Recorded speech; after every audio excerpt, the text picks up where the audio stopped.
Well, would you look at that? It's Paul Jason Klein, lead singer of LANY, checking in via Zoom. What's up, guys? What's up? What's How are up? you? I'm doing great. How are you? I'm doing all right, thanks. It's Waters here, Callista over there, and we want to talk about new album, new song. You've got a lot going on. Let's start with the album name, GGBBXX. Does it stand for Good Game, Baby? Kiss, kiss? Am I getting this? It stands for absolutely nothing, actually. Open to interpretation. But where did it come from then for you guys? I really wanted something that was very unique and specific to our fourth studio album. And if you typed in GGBBXX, the only thing that was going to come up was Laney's fourth studio album. And so I actually don't really know how we landed on GGBBXX. I think sometimes we would send it like, thanks, GG. And then if you turn GG upside down, it's BB and then XX. It's a weird name, but I like the use of it. Just playing around with things. Yeah, totally. Right. And your latest single, Congrats, sounds a little different from the album GGBBXX, which sounded different from the album before that. So when you work on new music, is it like a conscious decision to try something new, or does it just kind of like happen? I think we definitely don't ever want to make the same album twice. And we always want to be improving and evolving. And I think I don't think that Congrats is totally reflective of the entire sound of the new album. Like as soon as I get done with this interview, I'm going straight into the studio to get back to working on the album. But I do think that there is a lot more guitars and a lot more drums on this. We're kind of emulating all of the really big bands that we've looked up to our whole lives, like Coldplay and U2 and Chili Peppers and Goo Goo Dolls and Definitely. You know, when people talk about LANY, they often describe the sound as sort of maybe shimmery or kind of coated with synths or definitely this alternative pop type of thing. But in Congrats, you go very much more in a rock direction. I know it's a little bit of a cliche to ask, but I want to jump in and kind of get your thoughts on it. Do you think rock is dead and it's being revived by artists like you? I don't think anything's dead. I mean, the second you say something's dead, it probably comes back to life. I do think we've struggled. I think we're probably genre agnostic, is what we would say. I just don't think that we can be called pop. We're a band, a pretty like unique sound. But I don't think that we can be like labeled pop or anything like that anymore. I think we're trying to get away from that a little bit. Do you make a conscious effort to change the aesthetic of your look through albums as well? Because I remember when you dropped Malibu Nights, it was very colorful. And then the last album, you had long hair. And now it's a completely different look. I totally see the Goo Goo Dolls kind of resemblance. I think it might just be natural, or I do like immerse myself into a world once we start building it. It is just hair. I mean, I could just go shave it off and it would grow back eventually. And that's kind of been like the whole approach to it. It's just hair. But I do like to switch it up and keep people guessing. I get bored as well, so I like to change things up. And you mentioned a minute ago, you're a band, but things have looked different for the band lately, especially this year. How has life been different as a two-person group for LANY? Totally. I think that's also something that I'm cognizant of as we make this album. Maybe even the through line is we might have lost a band member or a band member have left, but we've never sounded more like a band. And that's really what we're trying to channel in the studio. And we love Les so much, so thankful for the time that I got to spend with him. And we really got to build something really special. I wasn't really too surprised when he took a step down. And when he did, I don't think he expected Jake and I to quit just because he did. I think we're all exactly where we want to be, and we wish but the best. We got a really, really big kind of like global fan base and community that are really counting on Jake and I to continue the band and continue making music for them, counting on us. And we feel really like energized about the future. The fans definitely love you, like, especially over here. But I was wondering because, you know, when you're in a band or you're in a group of people, sometimes people do things and you don't realize that they do them until they don't.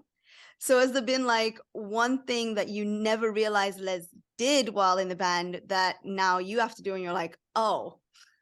It's definitely one set of hands down when it comes to playing live. I've got two hands. Jake has two hands, and Les had two. But we've had two guys kind of join us on stage, Puff and Kim, who we love so much, and I think we've now played almost 100 shows with them. It definitely has a routine. The set list normally stays the same. Yeah. But it is a different room most nights, packed with completely different people with different energies and different reactions to different songs. And I've said this before, but just the fact that anyone is spending their time and money to come see us play music live is such a gift, and it's not something that we take for granted or lightly. And we owe it to every single person in the room to give 100% every night. But then also, it's just really fun. Like, I feel like it's my responsibility as a lead man to, like, as a front man, to kind of like understand the energy in the room and try to dictate it and control it and rally it and bring it up. And so I enjoy the challenge every night. It's really fun. And I mean, I know you just got off tour, so I love that you name them according to when they happen, like Summer Forever and November to Remember. And I know winter tours don't happen very often, but if they did, what do you think you would call it? Oh, I don't know. Probably something like you're putting me on the spot here. I love to do that. I don't know, like let's go. It's in the snow or something. I'm just trying to think of something. So In the snow. in the snow, let's go. I'm not sure. I'll have to circle back. I'll submit an answer later. You guys can just announce a winter tour, and I guess that'll be the answer, right? Exactly. Very cool. You've done partnerships with a lot of pretty high profile brands, Calvin Klein, Armani, the new one is with Adobe, actually. Is there a company out there, a brand, maybe even an eccentric billionaire that you specifically would love to collaborate with someday in that sense? Oh, that's a great question. I mean, I love McDonald's. That'd be a great look.